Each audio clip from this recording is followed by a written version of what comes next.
Assalamualaikum warahmatullahi wabarakatuh. Salam, Om Swastiastu, Namo Buddhaya, salam kebajikan dan salam sejahtera bagi kita semua. Selamat sore teman-teman.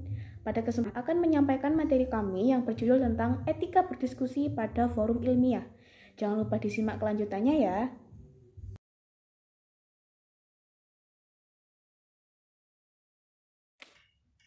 Keterampilan berbicara merupakan salah satu dari keempat keterampilan berbahasa. Keterampilan berbahasa ini terdiri dari keterampilan membaca, menulis, menyimak, dan mendengarkan. Keempat keterampilan tersebut sangat erat dengan proses berpikir seseorang dalam mendasari suatu bahasa. Keterampilan berbicara dalam forum ilmiah atau disebut dengan presentasi ilmiah adalah kegiatan keterampilan berbicara di depan umum untuk menyampaikan gagasan atau pendapat dari hasil temuan penelitian, pemikiran kritis, atau informasi dalam dunia akademik dan pendidikan. Agar forum ilmiah ini berjalan dengan lancar dan sukses, presentator harus memperhatikan aspek-aspek yang berkaitan dengan kebahasaan.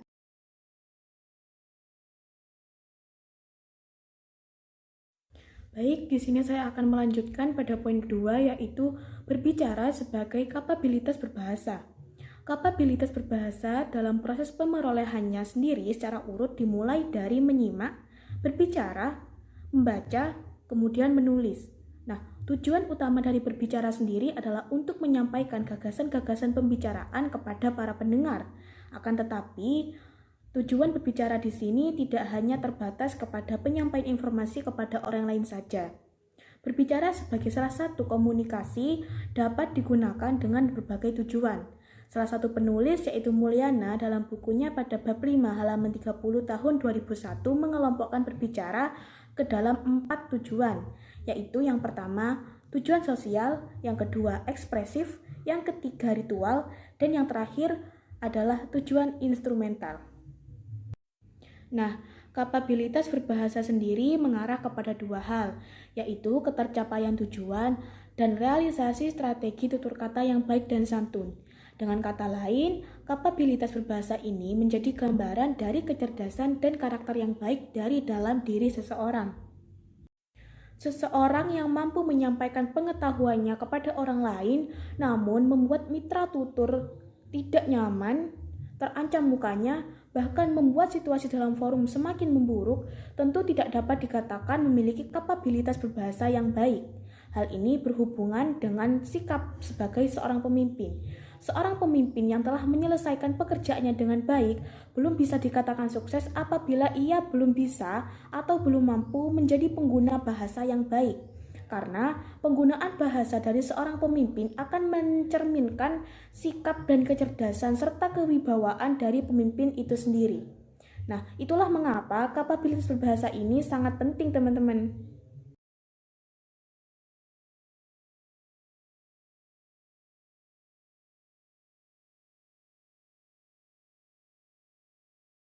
Hubungan berbicara dengan keterampilan berbahasa lain. Yang pertama, hubungan berbicara dengan menyimak. Kegiatan berbicara dan menyimak saling melengkapi dan berpadu menjadi komunikasi lisan. Seperti dalam bercakap-cakap, diskusi, bertelepon, tanya jawab, dan interview. Kegiatan berbicara dan menyimak saling mengisi, saling melengkapi. Tidak ada gunanya orang berbicara bila tidak ada orang yang menyimaknya. Yang kedua, hubungan berbicara dengan membaca. Kemampuan-kemampuan umum berbahasa lisan turut melengkapi suatu latar belakang pengalaman yang menguntungkan juga bagi pengajaran membaca. Kemampuan tersebut mencakup ujaran yang jelas dan lancar, kosakata yang luas dan beraneka ragam, penggunaan kalimat-kalimat lengkap dan sempurna, pembeda-pembedaan, pendengaran yang tepat, kemampuan mengikuti serta menelusuri perkembangan cerita atau menghubungkan aneka macam kejadian dalam urutan yang wajar. Yang ketiga, hubungan berbicara dengan menulis. Menulis dan berbicara keduanya merupakan keterampilan berbahasa yang bersifat aktif produktif. Artinya, menulis dan berbicara berperan sebagai penyampai atau pengirim pesan kepada pihak lain. Keduanya harus mengambil sejumlah keputusan berkaitan dengan topik, tujuan, jenis informasi dan akan disampaikan, serta cara penyampaiannya sesuai dengan kondisi sasaran atau pembaca atau pendengar. Dan cocok teksnya yaitu teks posisi, deskripsi, narasi, argumentasi, dan persuasi. Berbicara pada forum ilmiah. Berbicara pada forum ilmiah memiliki etika atau kaidah yang harus kita penuhi agar membawa kesuksesan dalam menyampaikan informasi, meningkatkan kualitas pengetahuan, atau memecahkan masalah.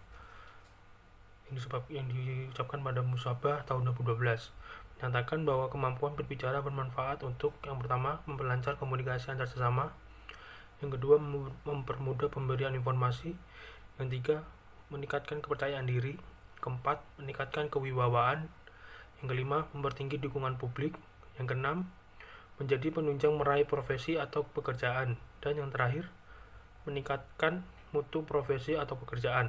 Keterampilan berbicara tersebut berkaitan erat dengan kehidupan sosial dan kehidupan ilmiah. Keduanya merupakan cerminan pengetahuan dan kepribadian etika kita.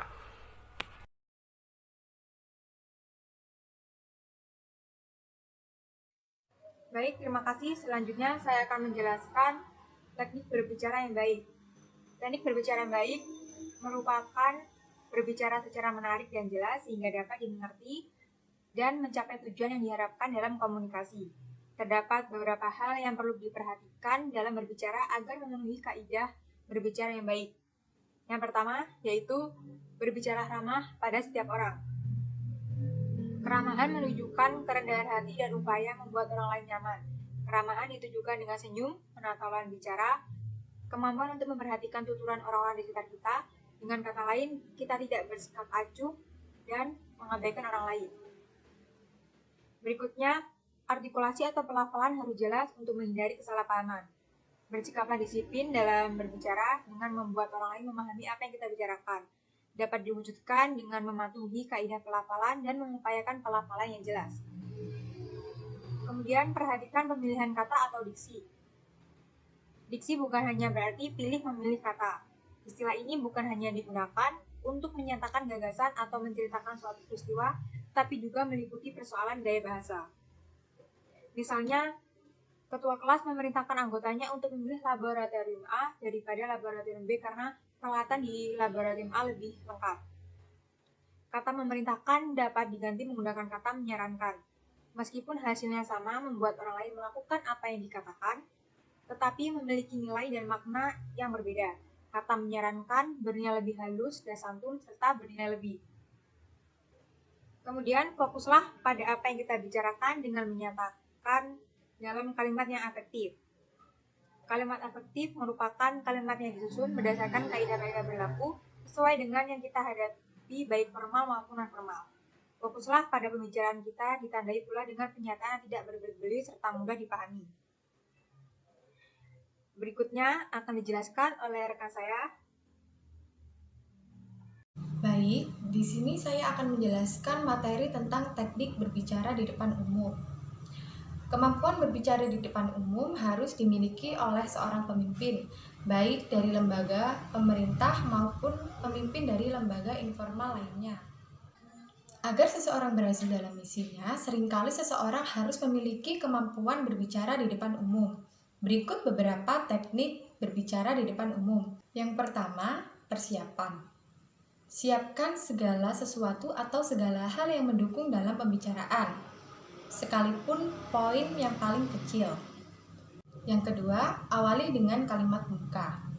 Gunakan kalimat pembuka sebagai sapaan, contohnya seperti sapaan selamat pagi, atau jika kita seorang muslim, kita juga bisa menggunakan kalimat sapaan salam agar memberikan kesan yang lebih baik. Yang ketiga, hilangkan perasaan gugup. Perasaan gugup adalah masalah yang sering dihadapi oleh seseorang ketika hendak ingin berbicara. Perasaan gugup tersebut membuat seseorang untuk enggan berbicara. Untuk mengatasi rasa gugup tersebut, kalian hanya perlu tampil percaya diri. Yang keempat, berbicara dengan santai. Berbicaralah dengan pelan dan santai, tetapi sesuaikan dengan suasana agar tidak membosankan atau monoton. Yang kelima, berbicara menggunakan bahasa yang sopan. Gunakan bahasa yang sopan, santun, dan mudah dimengerti oleh pendengar, sehingga tidak terjadi kesalahpahaman. Orang-orang yang menggunakan bahasa yang sopan akan lebih enak didengar. Yang keenam, berbicara dengan jelas. Seorang pembicara harus terlatih untuk berbicara dengan jelas, agar informasi dapat diterima dengan baik. Yang ketujuh, kontak mata. Kontak mata sangat penting dalam membangun sebuah komunikasi. Orang-orang akan merasa spesial dan mereka tidak hanya untuk bertepuk tangan saja. Yang terakhir, gunakan bahasa tubuh. Seringkali kita mati gaya saat akan berbicara di depan umum. Padahal bahasa tubuh mampu memberikan penegasan pada informasi yang kita berikan. Selanjutnya akan dijelaskan oleh rekan saya.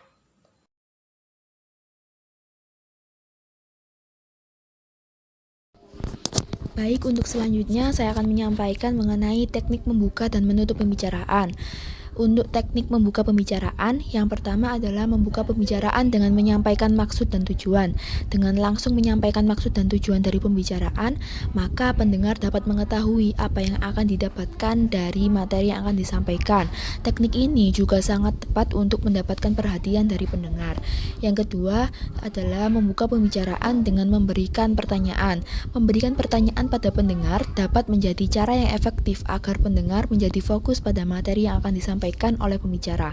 Ketika pembicara memberikan pertanyaan, maka pendengar akan memikirkan jawaban dari pertanyaan tersebut. Dengan memikirkan jawaban, maka fokus pendengar akan tertuju pada tema yang akan dibahas. Yang ketiga adalah membuka pembicaraan dengan cerita. Bercerita dapat menjadi cara yang efektif untuk menarik perhatian pendengar. Bercerita dengan baik sebelum memulai isi pembicaraan juga akan membuat pembukaan menjadi lebih berkesan. Kemudian yang keempat adalah membuka pembicaraan dengan data atau fakta. Menyampaikan data dan fakta yang menarik dapat membuat pembicara berpikir dan menciptakan efek dramatis tanpa harus mendramatisir. Kemudian yang kelima adalah membuka presentasi dengan kutipan atau pernyataan. Membuka pembicaraan dengan kutipan yang sesuai dengan pokok bahasan dapat menjadi hal yang menarik. Kutipan tersebut dapat diambil dari orang-orang yang terkenal ataupun orang-orang yang memiliki pengaruh dalam bidangnya. Selain itu, pembicara juga bisa menggunakan pernyataannya sendiri jika pernyataan yang dimilikinya itu menarik. Untuk yang selanjutnya adalah teknik menutup pembicaraan. Yang pertama adalah merangkum pesan utama. Merangkum pesan utama dari pembicaraan adalah cara yang baik untuk menutup presentasi, terutama jika presentasi yang disampaikan memiliki banyak pembahasan dan memakan waktu yang lama. Dengan merangkum pesan utama, maka pendengar akan mengingat poin penting isi pembicaraan yang telah disampaikan. Yang kedua adalah menggunakan kutipan. Hal ini sama seperti pembukaan, kutipan juga dapat digunakan untuk menutup pembicaraan dengan catatan kutipan yang digunakan relevan dengan topik pembicaraan yang disampaikan. Untuk yang terakhir adalah ajakan untuk bertindak. Salah satu teknik menutup pembicaraan adalah mengajak untuk bertindak. Dengan mengajak untuk bertindak, maka menjadikan informasi yang telah disampaikan pembicara bisa menjadi lebih bermanfaat.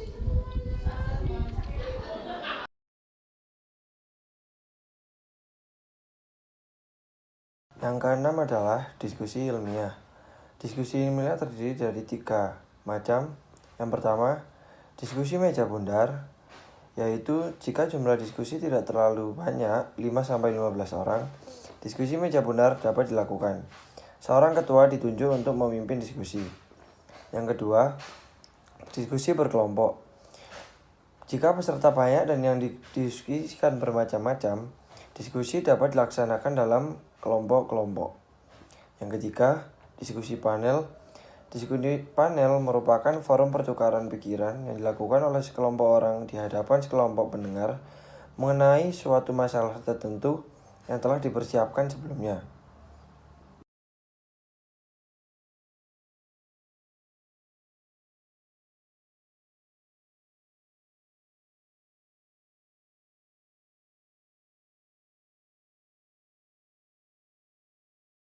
Baik, di sini saya akan menjelaskan materi tentang etika berdiskusi. Diskusi adalah kegiatan kerjasama yang mempunyai cara-cara dasar yang harus dipatuhi oleh seluruh kelompok. Menurut Sulistya 2016. Oleh karena itu, dalam kegiatan diskusi perlu adanya etika untuk memperlancar kegiatan diskusi tersebut. Next. Di dalam diskusi terdapat dua panitia, yaitu panitia pengarah dan panitia pelaksana. Panitia pengarah mempunyai tugas yang berdasarkan dari tujuan, jenis, dan besarnya cakupan diskusi. Di antaranya menerjemahkan tujuan diskusi secara jelas dan rinci, menerjemahkan tujuan diskusi ke dalam topik-topik diskusi yang sesuai, menentukan pemakalah yang akan diminta menulis dan membawakan topik diskusi, menyusun jadwal kegiatan diskusi. Panitia pelaksana.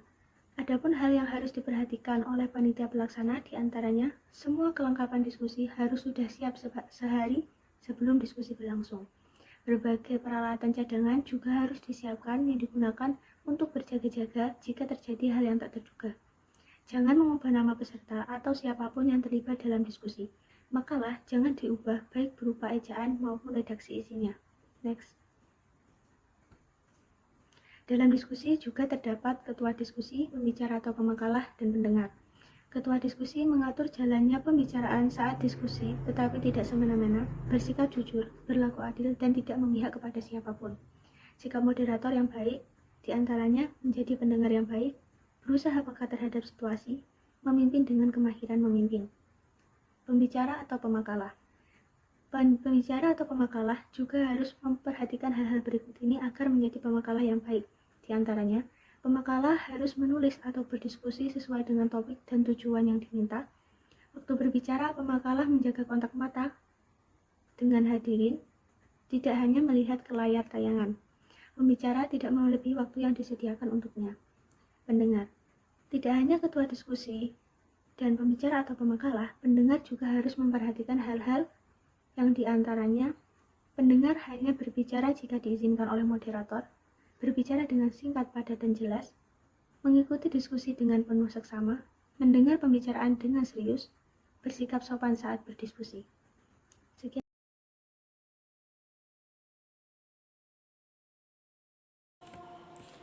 Kesantunan berdiskusi. Kegiatan berdiskusi merupakan upaya untuk mengungkapkan gagasan, ide, dan pendapat mengenai suatu masalah yang menjadi topik diskusi.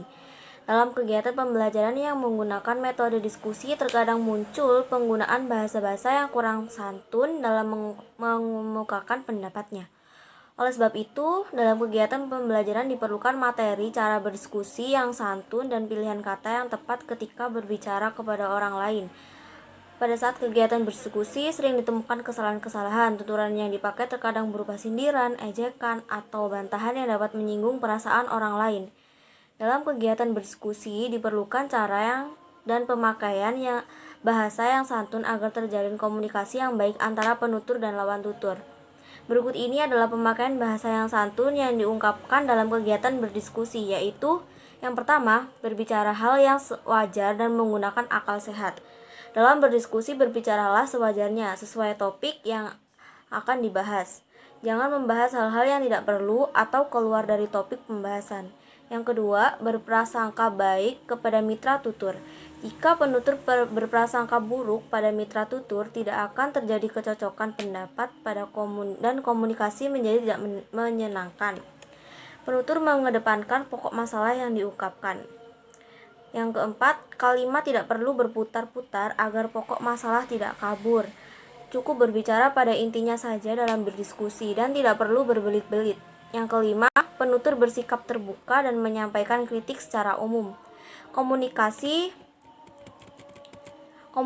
akan terasa santun jika penutur berbicara secara terbuka dan seandainya menyampaikan kritik disampaikan secara umum, tidak ditujukan secara khusus pada orang tertentu. Yang keenam, bertutur secara santun tidak perlu dibuat-buat, tetapi sejauh penutur berbicara secara wajar dengan akal sehat, tuturan akan terasa santun. Dengan kesederhanaan tuturan, penutur sebenarnya memiliki praanggapan bahwa mitra tutur sudah banyak memahami apa yang dimaksud oleh penutur agar hal-hal yang didiskusikan tidak melebar jauh dari pokok masalah. Sekian, terima kasih. Baik, sekian presentasi dari kelompok kami. Apabila ada salah kata dan kurangnya, kami mohon maaf yang sebesar-besarnya.